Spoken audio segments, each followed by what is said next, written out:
Well, this legend is forbidden, as well with dancing. Yeah, for those Aqua Teen Hunger Force fans in the audience, you should get this reference. So, what is Forbidden Legend? Well, it is one of the coolest quests in Skyrim, and one that we can obtain pretty early on. Now, there's about two ways that I feel like most people would more likely begin this quest. Obviously, reading a book called Lost Legends, or accidentally stumbling upon Soulful during the College Mentor questline.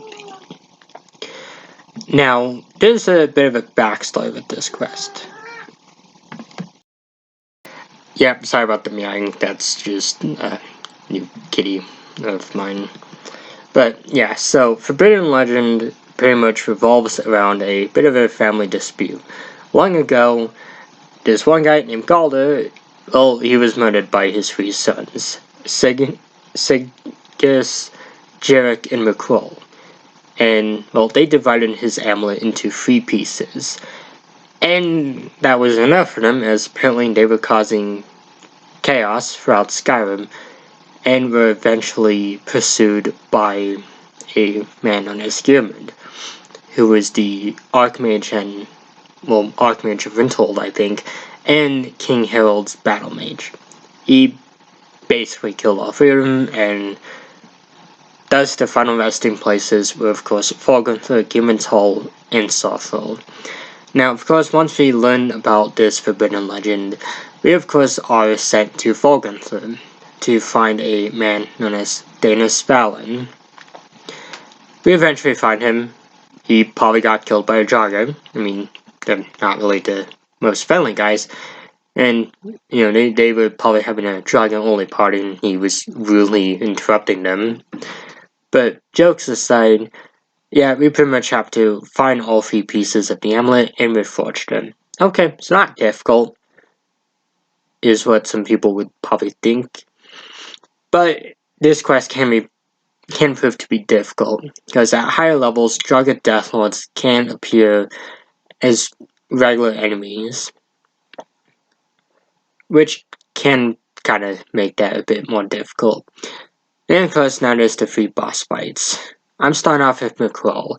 He is really only difficult because he raises all the Draugr, but if you have a good sneak skill and some pretty good arrows, he's really not that difficult to defeat. Of course, next up is Signus, who lies in Gearmund's Hall. Of course, in Gearmund's Hall, we can of course find Gearmund himself in his final resting place. Kind of a little disrespectful that they didn't give him a tomb, but he's nice and doesn't come back alive to try and kill the player. Cygnus is the most difficult one, in my opinion, as he has the unrelenting force shout, which is pretty annoying to deal with. His boss fight, he has 2 other Draugr who fire arrows at you, although it is easy to spot him as he's the only one who has a different helmet during the battle. Of course, last of all is, of course, Jarek. Jarek is, in fact, the easiest one to defeat.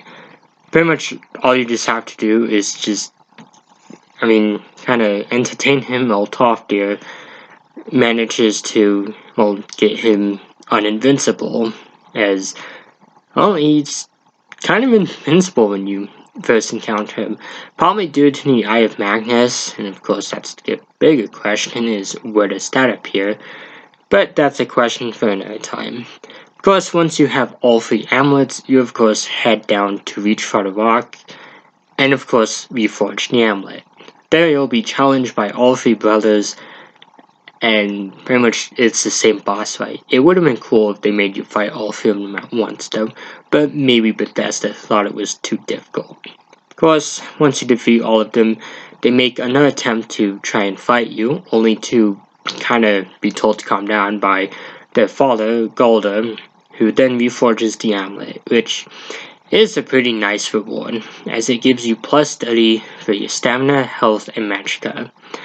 So, this was Forbidden Legend.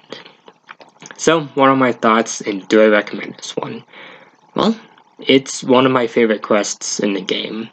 I think all 3 boss fights were pretty cool, and what's even better is that you get a, well, unique weapon. You get the Galded Blackblade, Black Bow, and the Staff of Jirek. And sure, I don't really use them, they do make for a nice collection. Of course, the Sothwell Amulet is also pretty nice, and I definitely would recommend this quest. It, feels like it flushes out Skyrim by quite a bit, and I like it a lot more because it also kind of ties into the Cultural quest line, and I guess maybe a couple other minor quest lines, as the book that gets referenced in also mentions a few other legends that are in Skyrim. But that's all I really have for today. But of course, I'll be back next time with a Mass Effect 2 review. So, stay tuned, and goodbye everyone.